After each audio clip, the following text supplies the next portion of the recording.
जादुई चक्की। एक गांव में दो भाई रहते थे, लल्लन और सुखन। बड़ा भाई लल्लन लालची और दुष्ट था। छोटा भाई सुखन सीधा और भोला था। पिता की मृत्यु के बाद लल्लन ने सारी पैतृक संपत्ति पर कब्जा कर लिया। उसने सुखवन को फूटी कौड़ी तक नहीं दी। घर से भी उसने निकाल दिया। पिता की संपत्ति पाकर लल्लन ऐशो आराम का जीवन व्यतीत करने लगा, लेकिन सुखवन और उसका परिवार गरीब के दिन गुजार रहा था। छोटा मोटा काम करके वह 2 वक्त की रोटी भी बहुत मुश्किल से खाता था। अपनी गरीबी के कारण सुखवन हमेशा चिंता में ही रहता था। दीपावली का त्योहार आ रहा था। लल्लन का पूरा घर रोशनी से नहा उठा। परिवार से सब लोगों ने नए नए कपड़े, घर में एक से बढ़कर एक पकवान, मिठाइयाँ, ये सब बनवाया। उनके घर में बड़े ही धूमधाम से दिवाली मनाई गई।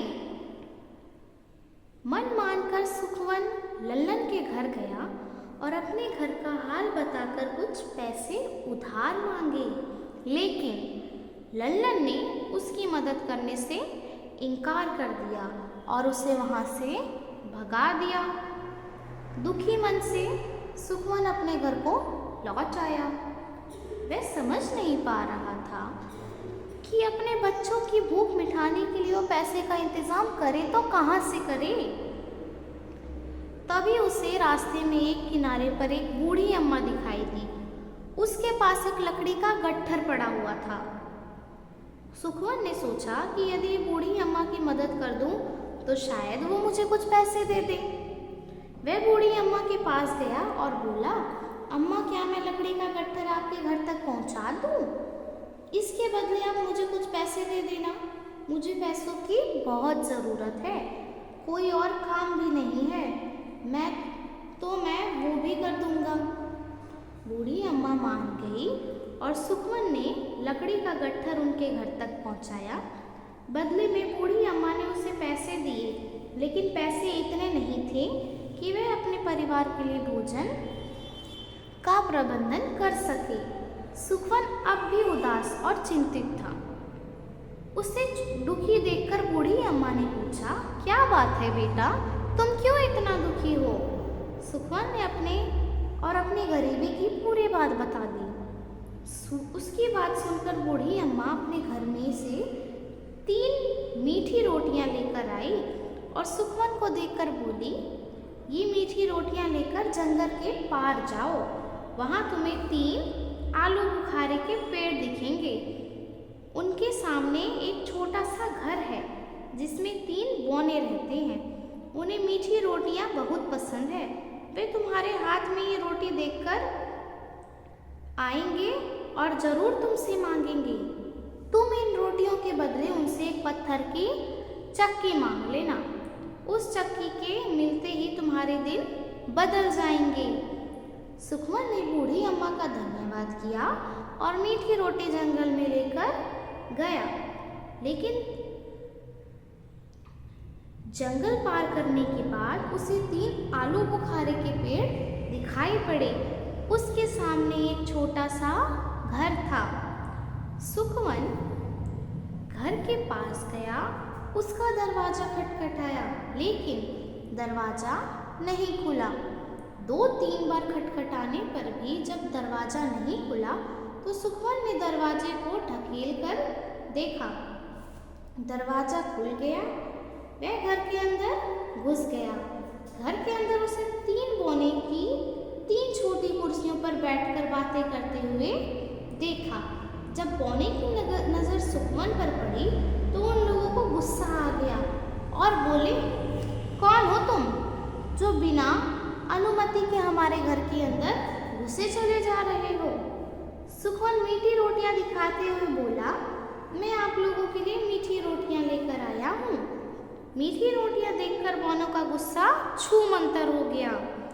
और वे तीनों खुशी के मारे उछल पड़े और बोले, वाह, तुम हमारे लिए मीठी रोटियां लेकर आए हो, ये हमें बहुत पसंद है। जल्दी से ये हमें दे दो, इसके बदले तुम जो चाहे मांग लेना। सुखमन ने उस रोटियों के बदले बौने से पत्थर की चक्की मांगी। बौनों ने खुशी खुशी उसे पत्थर की चक्की दे दी, उसे मीठी रोटियां ले ली। सुखमन जब चक्की लेकर जाने को हुआ तो बौने बोले, सुनो, ये कोई मामूली चक्की नहीं है, बल्कि जादुई चक्की है। इससे तुम जो मांगोगे वो तुम्हें मिलेगा, लेकिन याद रखना, ये जादू की चक्की जब तक चलेगी जब तक तुम अपने आप को नहीं रोकोगे। इसे रोकने के लिए इस पर लाल कपड़ा डालना पड़ता है। तुम भी ऐसा ही करना। सुखमन बोला, जी बिल्कुल, मैं ऐसा ही करूँगा। और वह बौने का धन्यवाद देते हुए अपने घर को वापस लौट गया।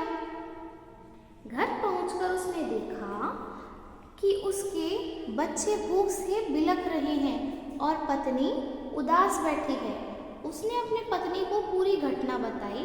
फिर दोनों ने जमीन पर एक चादर बिछाई, उस पर जादुई चक्की रख दी और बोले, चक्की चक्की हमें चावल दो, देखते हैं जादुई चक्की से चावल निकलेगा या नहीं। जब पर्याप्त चावल निकल गए तो सुखमन ने उस पे लाल कपड़े से चक्की को ढक दिया। चक्की रुक गई। फिर एक एक कर सुखमन ने चक्की से दाल, गेहूँ, जरूरत के अन्य सामान भी मंगाए। जादुई चक्की ने वे सब दिया जो उसने मांगा। उस दिन सुखमन, उसकी पत्नी और उसके बच्चे भरपेट खाना खाए।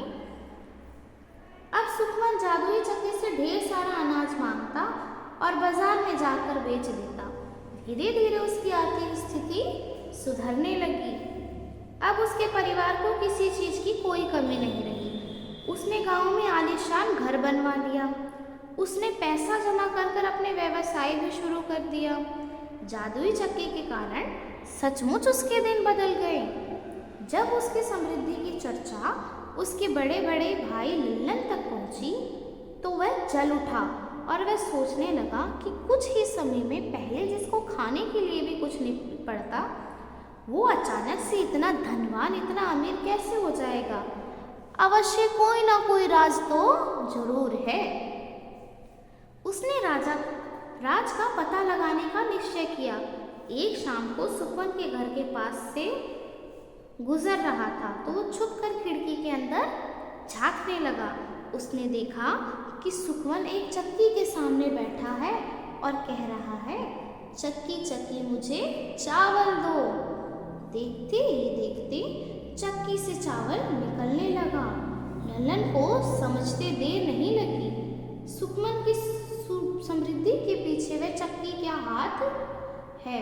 वह चक्की चुराकर उससे ढेर सारे धन दौलत मांगकर अमीर होना चाहता था। अमीर होने के उसे सपने दिखने लग गए।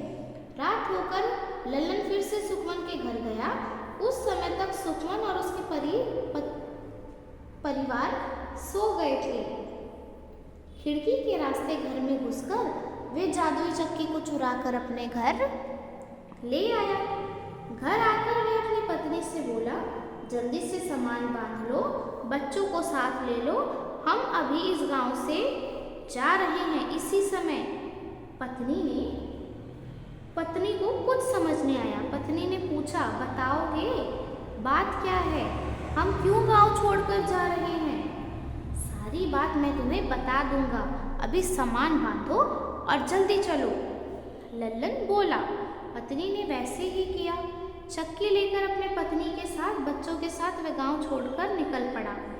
वहीं कहीं और जाकर बस जाना चाहता था ताकि उसके भाई को पता ना चले कि चक्की उसने चुराई है। चलते चलते रास्ते में सागर पड़ा।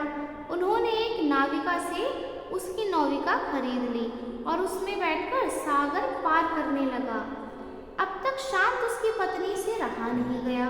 वह फिर से पूछने लगी कि अब तो बता दो क्या बात है, अब ये चक्की लेकर अपने घर से भाग कर आए हो, ये तो बता दो हमने अपना घर क्यों छोड़ा? लल्लन बोला, ये कोई ऐसी वैसी चक्की नहीं है, बल्कि जादुई चक्की है। इससे जो मांगो वो हमें देगी। सुखमन इस जादुई चक्की के बल पर इतना धनवान बन गया, अब दूसरे देश जाकर बस जाएंगे और इस चक्की के सारे बहुत अमीर हो जाएंगे। आओ मैं तुम्हें चक्की से कुछ मांगकर दिखाता हूँ। वह चक्की से बोला, चक्की चक्की मुझे नमक दो। चक्की से नमक निकलने लगा।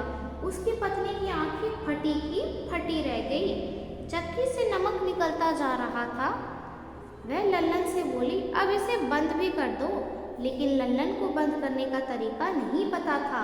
नमक निकलता गया, नाव में भरता गया। छोटी सी नाव उतना बोझ नहीं सह सकी और डूब गई। लल्लन और पूरा परिवार सागर में डूबकर मर गया। उससे अपने दुष्कर्मों का और लालच का फल मिल चुका था। कहते हैं कि आज भी वह जादुई चक्की सागर में चल रही है और उससे नमक निकल रहा है, इसीलिए सागर का पानी खारा है। Thank you for watching.